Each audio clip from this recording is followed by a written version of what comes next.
Ce matin, on se réveille au pied du lac de Montsény. Comme tu peux le constater, le soleil fait son grand retour. Malgré le petit vent et la froideur des températures, on va en profiter un petit peu. On se réveille tranquillement, on fait chauffer la cafetière et on chill au soleil. On va d'ailleurs se motiver et aller se baigner dans le lac. On est à 2000 mètres d'altitude ici, donc on sait d'avance que l'eau va être gelée. Mais on tente quand même. Ouais, c'est un peu plus frais qu'avec les mains, quoi.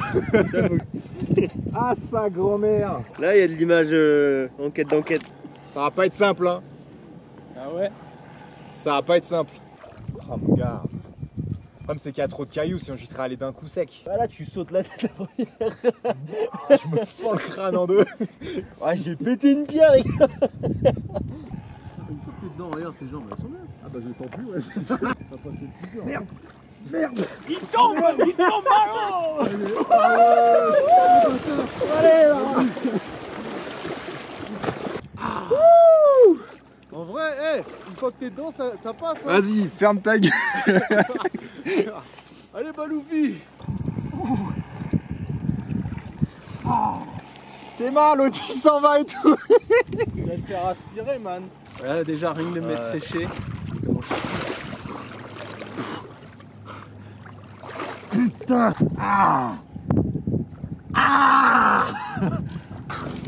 Ici, voilà, moins 39.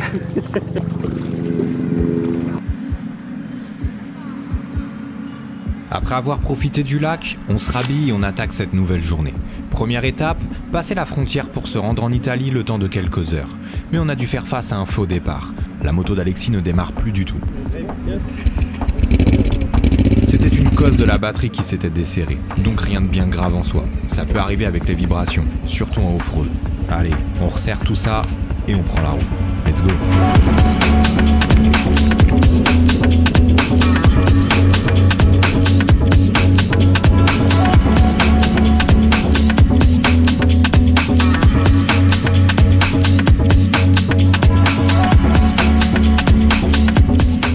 Pour la petite histoire, le lac du Montsény est un lac artificiel.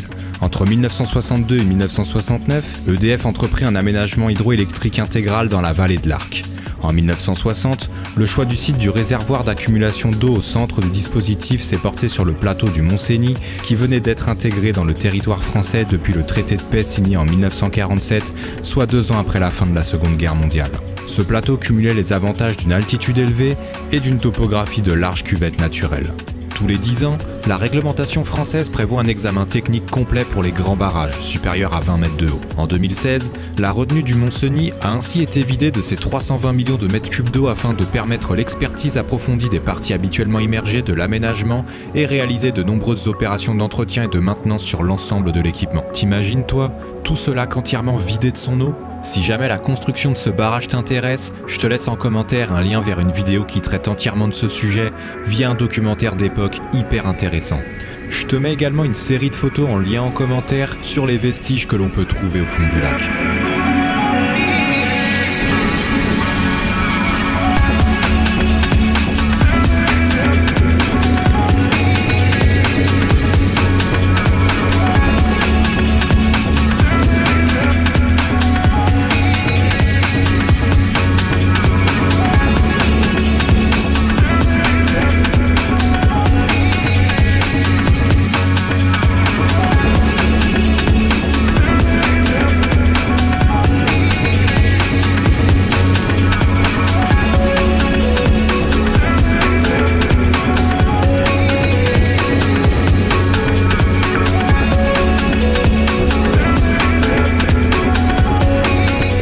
Peut-être que la majorité des gens présents sur la chaîne nous connaissent pour les trips en off-road, mais à la base, nous venons de la route. On s'est petit à petit dirigé vers la terre parce que cela décuple les possibilités en voyage, tout simplement. Mais je t'avoue que le simple fait de rouler en équipe comme ça sur route, ça me rappelle tellement de souvenirs et je peux pas m'empêcher de sourire sous mon casque.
la trace, mais il y a une station Esso là-bas.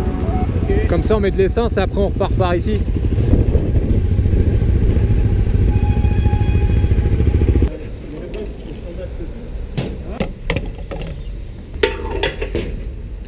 Ah ouais, en 60 hein, on s'arrête dans une station-service en Italie afin de ravitailler les motos en essence.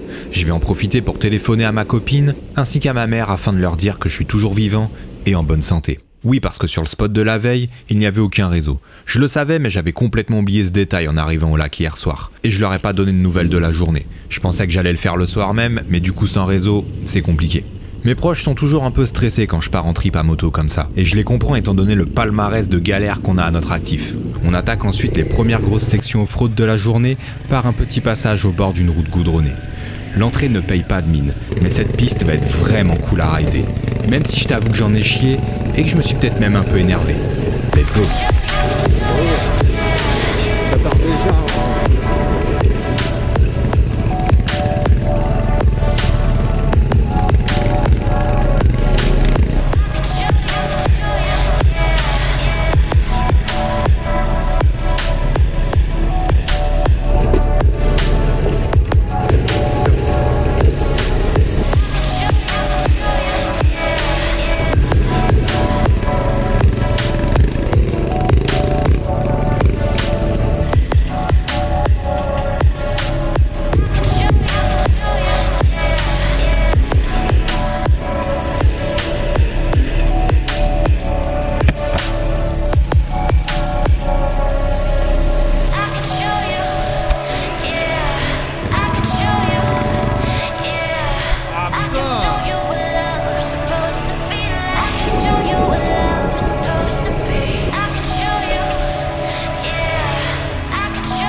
Là, je pense que c'est par là.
Je vais redescendre un peu et passer à la gauche.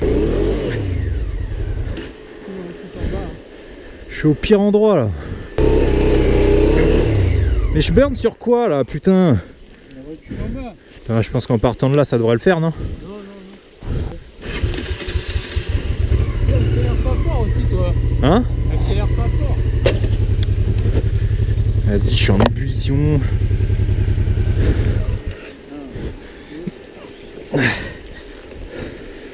Putain.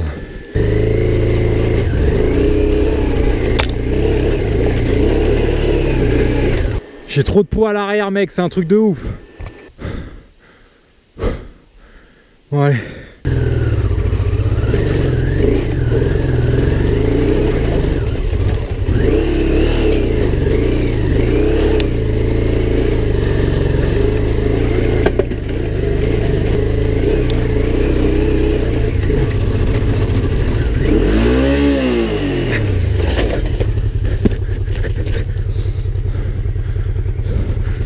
Putain, sale pute là.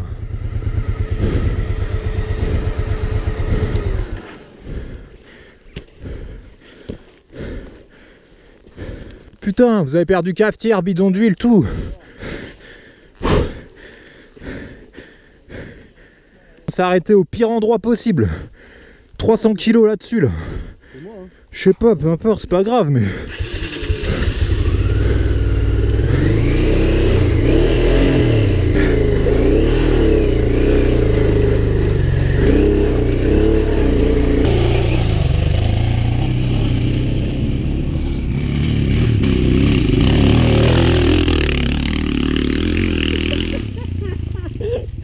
Le sauvage. Non mais sérieux quoi. Putain, ça me casse les couilles, je peux même pas passer une vitesse correctement. Il est tordu vers l'avant. Du coup avec ma botte, je peux plus passer de vitesse, je peux plus passer ma botte en dessous genre. C'est mal la gueule du truc mec. Ça c'est le truc qui se tord jamais tu vois. En acier, Blair, impossible à tordre. Ah tiens. Mon gars pour ramener ça... chaud. Ah mon gars, j'avoue que j'ai câblé sur cette section. Là on se rend pas compte mais il fait déjà super chaud en cette fin de matinée.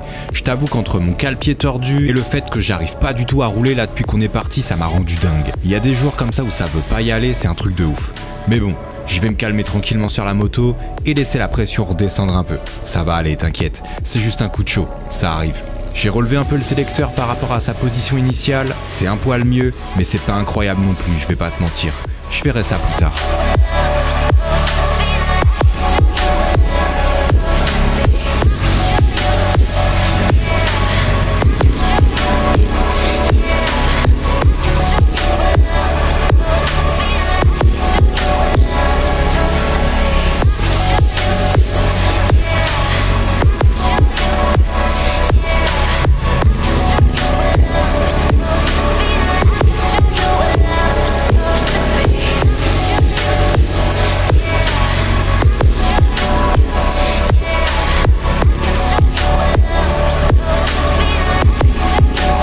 On attaque maintenant l'ascension du col du Finestre. Je suis un peu dégoûté à cause de mon sélecteur parce que je voulais vraiment faire cette piste dans de bonnes conditions. Mais bon, c'est comme ça. Je vais quand même faire ce que je peux. En tout cas, heureusement que les gars devant sont bien plus chauds que moi et ont les caméras d'allumer.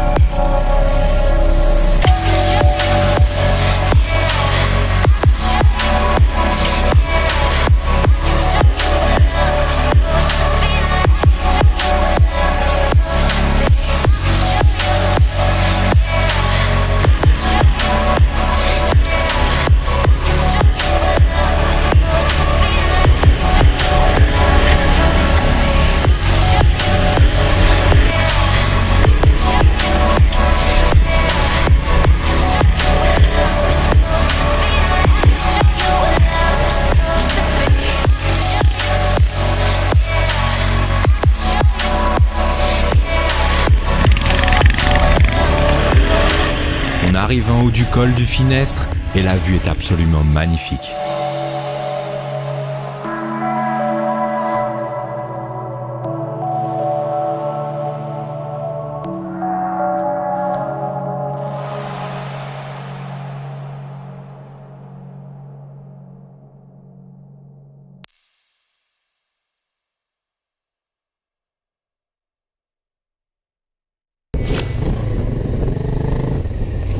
Les gens ils aiment trop râler, c'est un truc de ouf.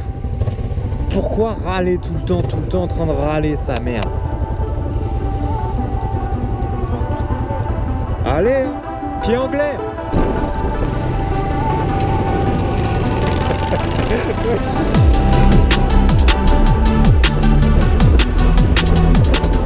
On attaque maintenant la deuxième partie du col, avec une section sur route dans un premier temps, puis on va rapidement bifurquer sur une nouvelle piste off-road, le fameux col de la Sieta, pour les intimes.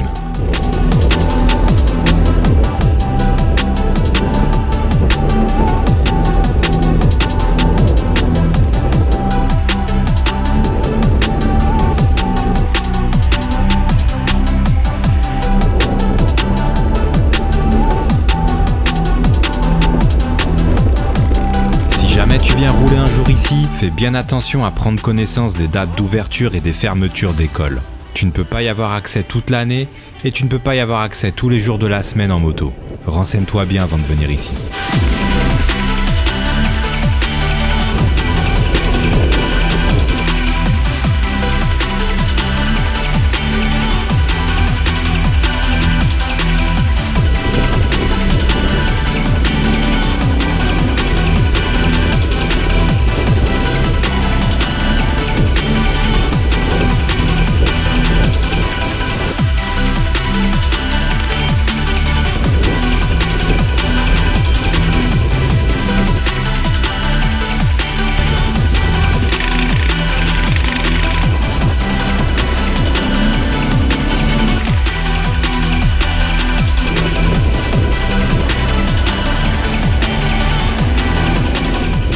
col de la Sieta est une montagne qui s'élève à plus de 2500 mètres d'altitude et qui est située dans les Alpes côtiennes, en Italie.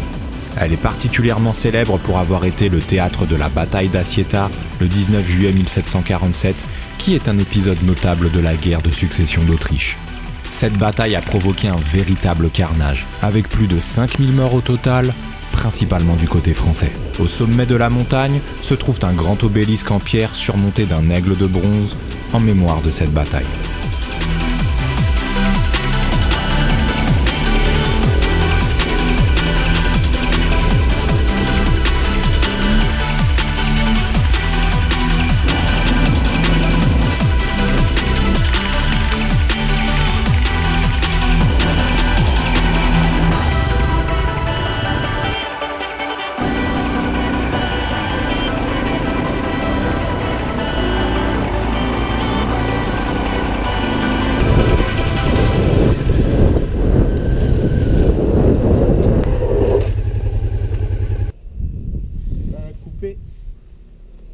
Y a pas eu de bruit chelou ni rien? Non. Elle a coupé? Net ici. Net. Essayez de faire une poussette, non? Et démarre, allez-y, moi faut que je ressente mon...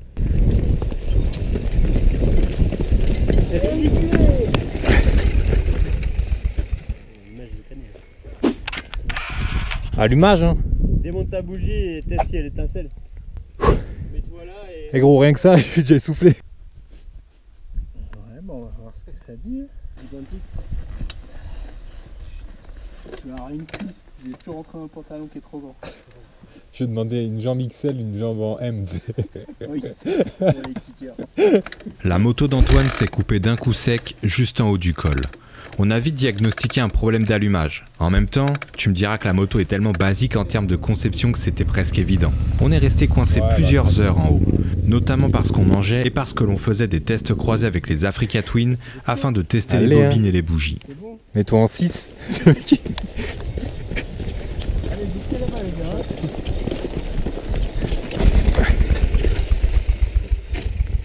Son of a bitch. Plus on avançait dans le diag, et moins on était serein. Ce sera l'opportunité de croiser plusieurs abonnés en haut du col avec qui on discutera pas mal tout au long de l'après-midi. Bonne ambiance en haut de ce col, mais elle aurait été meilleure avec un 600 XR qui démarre au premier coup de kick. Mais visiblement, c'était trop demandé pour aujourd'hui. Il est en route en plus. Bon, l'étincelle, elle doit être franche. Non, il n'y a rien. Change de bougie. Ça va être très compliqué ce... La fin d'après-midi approche et on décide de basculer de l'autre côté du col. De toute façon, on ne peut plus faire grand chose ici. On va devoir dépanner en bas. On sort la sangle et on va tracter Antoine jusqu'en bas, en tout cas dans les sections ascendantes et planes.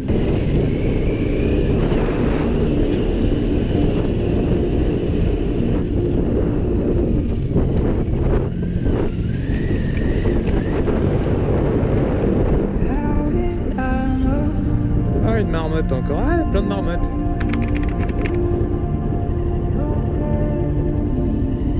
Ah ouais.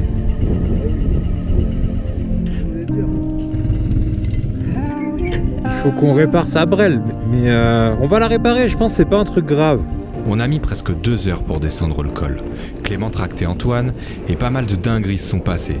Notamment un moment où Antoine a perdu l'équilibre pendant que Balou le tractait et il ne s'en est pas rendu compte.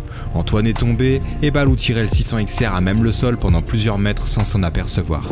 Pendant ce temps, j'en profite pour capturer quelques plans de cette magnifique vue avec ce soleil éclatant. Même si on n'a pas pu rouler ce col de la meilleure manière possible, je suis obligé de te partager ça. C'est tellement magnifique. Mais de manière générale, moi je suis pas parti depuis 1 an et demi, j'attendais quand même pas mal de ça. Toi t'es pas parti depuis 2 ans. C'est tout ça en fait qui casse les couilles. Je pense qu'il y avait trop de frustration à évacuer durant ce trip. Entre le confinement du début d'année, le fait de ne pas pouvoir faire ce que l'on avait prévu à moto, plus l'année dernière qui elle aussi avait été bien chaotique, on attendait tous beaucoup de ce trip. Il est évident que j'en veux à personne dans ce voyage. Les problèmes font partie du truc. Mais je vais pas te mentir, il est clair qu'on accumule bien plus de frustration que l'on en évacue. Le temps défile et les objectifs fixés s'envolent à vitesse grand V. Sans compter que nous devions rejoindre une autre bande de copains la deuxième semaine, et malgré le fait que je ne tire pas encore un trait définitif sur cette partie du voyage, le doute commence à s'installer. Mais bon, on va gérer, comme d'hab, il y a toujours une solution. On va déjà essayer de diagnostiquer correctement le problème du XR et on va voir ce qu'on peut faire pour le remettre en route.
On aura mis pas mal de temps à sortir Antoine de cette galère. Et pour ne rien arranger, on se tape par intermittence des gros camions qui nous ralentissent encore plus.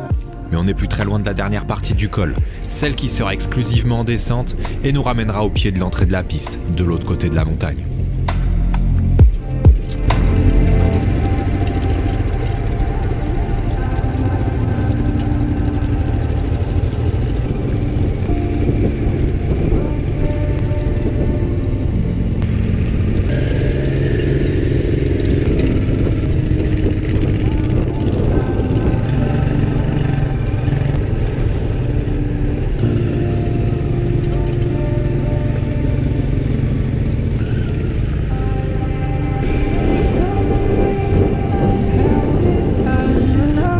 Ah, c'est là les gars, oh!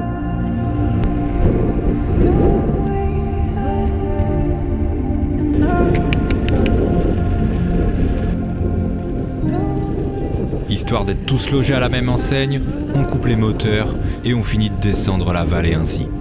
Ça nous permet d'un peu plus apprécier le paysage sans être parasité par le bruit de la moto et de kiffer, tout simplement.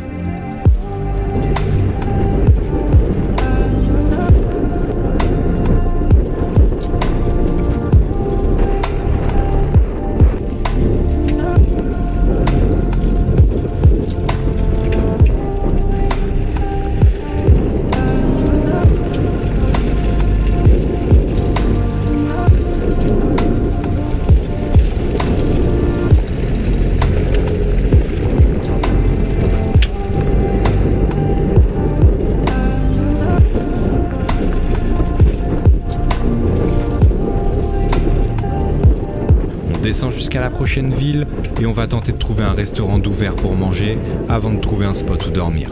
On a besoin de se poser un peu et de réfléchir sur ce qui a bien pu se passer sur le XR. Les gars, fallait le dire hein. Quoi? Ah.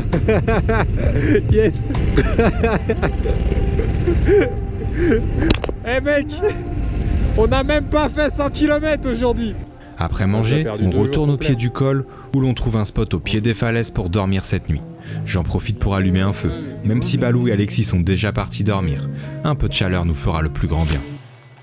On a fini par s'endormir assez rapidement, tellement la journée a été éprouvante mentalement parlant. Le stress de cette panne n'arrange rien et me fait automatiquement monter sous pression. Du simple fait que l'on pourrait perdre Antoine pour la suite du trip, suivant ce qu'il se passe et ce qu'il décide de faire. Si tu me connais un peu, tu sais que c'est un truc que je refuse d'accepter. Pour moi, on part ensemble, on finit ensemble, quoi qu'il arrive. Allez, bonne nuit mon gars, repose-toi bien, parce que demain, on a un peu de mécanique à faire.